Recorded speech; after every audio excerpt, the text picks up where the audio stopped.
Good morning from Bude. I just left my guest house and I'm headed down to the bus stop. So it's supposed to be another really hot day, and I don't want to be out in like the heat of the sun, which is like from about noon to like 2-3. So what I'm going to do is I'm starting as early as I can. It's a Sunday, so the first bus available is not until 8:10, and it should get me to Boscastle at just before 9. So my plan is to walk from Boscastle to Crackington Haven, which is only about 7 miles. It does have some pretty nasty elevation, but I'm hoping I can do it in 3 or 4 hours, which would put me there in Crackington Haven at like noon 1. So I think the last part of my hike is gonna be quite warm, but hopefully I will like at least get the first half of it done before it gets too hot. This is the shortest of like the 3 little hikes that I was planning to do while staying in Bude. So I figured today would be a good day for it. Heat's supposed to break this evening, and then it's actually supposed to be kind of cloudy and rainy the rest of the week that I'm here. So we will see what I do. I'm not putting any pressure on myself to get this stuff done. Like, it's as it happens. So if I don't end up doing all 3 of the hikes, I don't do them. It's okay. So we shall see how far I get, and I'll take you along.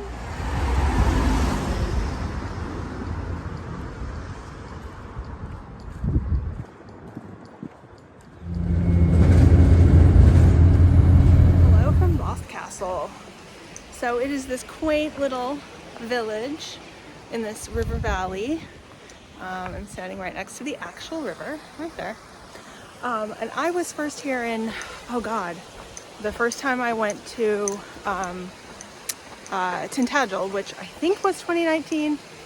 If not, I'll correct it on the screen somewhere. But I remember walking from there to here, which is like 4.5, 5 miles, something like that. That was the first real stint on the Southwest Coast Path that I ever did, I think.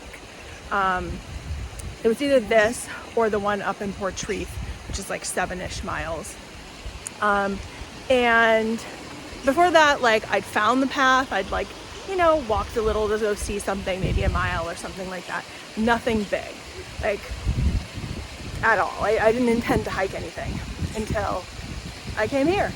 And I remember ending here in Boscastle, and you come around this thing, you come down, it kind of swirls, and then you have to come in this long like river valley to get to the actual village portion. And I remember walking up to like this walk-up window to get fish and chips, and taking it all the way down to down there, like where the actual water is. I'll show you when I get there. And I remember laying on the like little pier dock, eating my fish and chips, and being like, I could never walk this whole path. That would be bananas. And here I am, like, I don't know, 6 years later, trying to walk the whole path little bits at a time. So, growth and all that.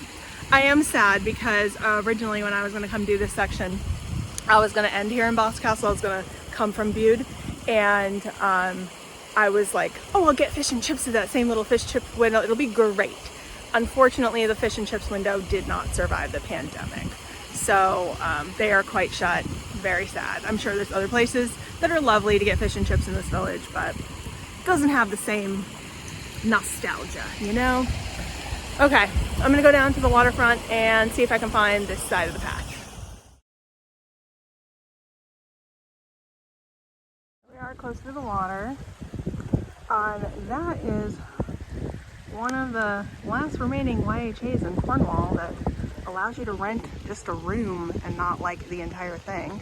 I almost stayed there, but the bus system was going to be more challenging to do the north end of this area, so I decided not to. But it's very pretty. But the YHA certainly has some great views. And out there, that's where I had my fish and chips.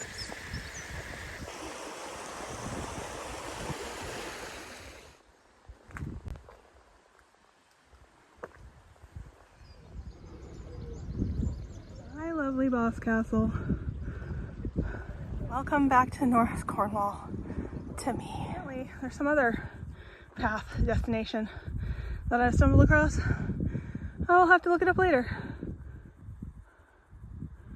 Caves.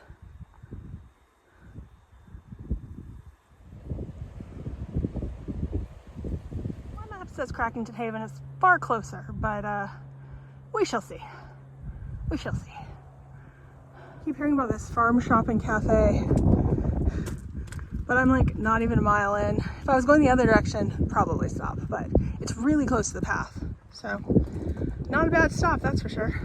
I feel like most like side paths that lead to some sort of cafe or farm shop or whatever, they're always like a mile off path or something. And it's like, you know, yeah, I would love a little treat, but I don't want to add 2 miles to my distance. So that's gonna be a no for me. But when they advertise and they're like right off path and they're actually right off path like that, yeah, I'd be tempted. I'd be tempted. I kind of wish there was one of those in like another like 4 or 5 miles, but whatever, I chose to go this way. Okay, bye for now. This section features many cows. Hello, cows. Well, here it is. My first big up-down of the North Coast for this year. Hopefully it's breezy on that side. I've seen this before, optional route. I mean, I feel like I should stay on the one that says Coast Path, but according to my OS map, this one dips down a little and then comes up. This just goes straight up and then stays up. This is gonna have better views. In the distance, that's toward Bood. I think, if you can see those little white things on that cliff, I think that's the like satellite thing that's just north of Bood. Bude, whatever. I've gone 1.25 miles, or 3/4, 1.75 miles. And I've gained 700 feet. So if that's giving you any sense of the elevation here, yeah, I think this hike total is supposed to be 1,700 feet of elevation gain. And it's, well, according to that same map that I'm using, I think it's like 7 or 8 miles. Let me check. According to my map, it's 6.9 miles. According to the sign back there, it's closer to 9. I hope my map's right. That's all I have to say. If it is, then I have like a little over 5 miles to go and like 1,000 feet of elevation gain. Just treated to some switchbacks. Rarity on this path. It's mostly just like, you need to go up that hill, just go. I'm gonna appreciate it. Another 0.5 miles and gained 100 feet, so that's how it's going. I don't know what the perspective will be like once I get to the top of this hill, but thought I'd show you. That's Boscastle, where we just came from. And then, that little peninsula sticking out there, I think that is the tip of Tintagel, which is right there. But that's like where the castle ruins are. Not really a castle, but you know what I mean, the ruins. And that's where I would have started going south a couple of years ago when I walked like those 100 miles along the north coast. So I'm just kind of closing the loop. Like I said, I had done Tintagel to Boscastle in like 2018, 2019. And now I'm going north up this really high hill, of which I'm hopefully almost to the top. The other side of that optional path, which seems to just run inland a little. Clearly I took the coastal route because I'm here for views and I've seen a pasture before. So, coastal path it is.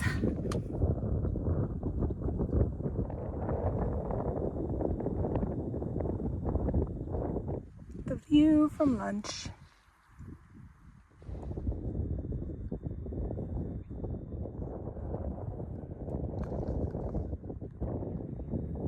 This giant mountain has switchbacks that switch back and forth all the way up, or it seems like this straight through path if you just want to do that.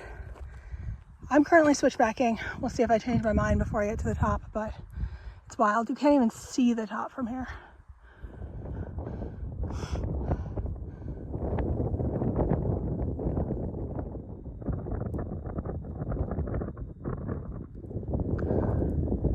Did they lose one? Or is that for the horses? Okay, it is about 1, and I have about a mile and a half to go. So definitely underestimated how long this was going to take me, but thankfully I'm almost there. I got a mile and a half in me. Okay, let's go.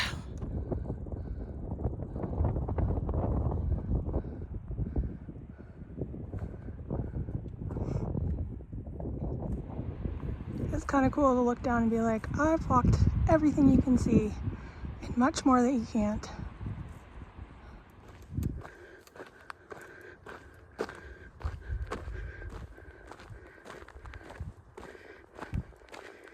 It's in there where that black rock is jutting out. I think it's just like inland there.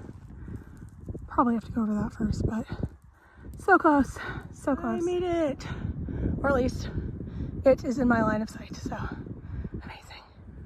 Well, apparently I can avoid Cambeak, which I think is this hill, but why not? This is the last blue sky day I'm gonna get for a little bit. As you can see, the clouds are already rolling in for the rain that we're getting for the next week or so.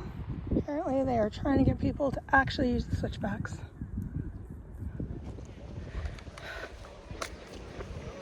I made it. And so now I need to figure out the bus, because I would like to replenish my reserves of energy and hydration. Probably gonna get a soda if I have time. I am at the bus stop. I got a really cold Coke. I need some sugar in my system. It's like 2:25. The bus is supposed to come at 2:36, or I can wait until 4:36. I don't think that's my journey, so 2:36. As I sit here waiting for the bus, I realized that's the path going out of here. That's my journey, probably tomorrow, if I feel up to it. I'd be saying it's heat exhaustion. I was like kind of nauseous as I was coming in, but sitting in the shade, drinking this, like I'm like restoring the sugars in my body. I took an electrolyte pill to like help with the salts and all the other stuff, and feeling a little bit better, so yeah. Apparently my getting done by like noonish and trying to avoid the hottest part of the day didn't know what happened. So yeah, the good news is the heat is supposed to break tonight, and then it's just supposed to be like cold and rainy for the rest of the week, so definitely not going to have heat exhaustion for the rest of the week. Hopefully I don't get like so drowned in the rain that something else happens. But that's all for now. I'm gonna go back to Bude and we'll see what happens at that point. Hello from Bude. I just got done at the grocery store. Got some things for dinner. Decided to try make pasta with a tea kettle again. It worked well last time. Just gotta have like, you know, refrigerated cooked pasta. And just use the tea kettle and my little bowl, pour the hot water on, and it heats up. And I really want pasta after today, like really. So that's what I'm doing. I also got some lunch things, crisps, bread, I have peanut butter and jelly. And I've heard that chocolate milk is a good replenisher of proteins and like calories and things like that. So I'm gonna give it a go.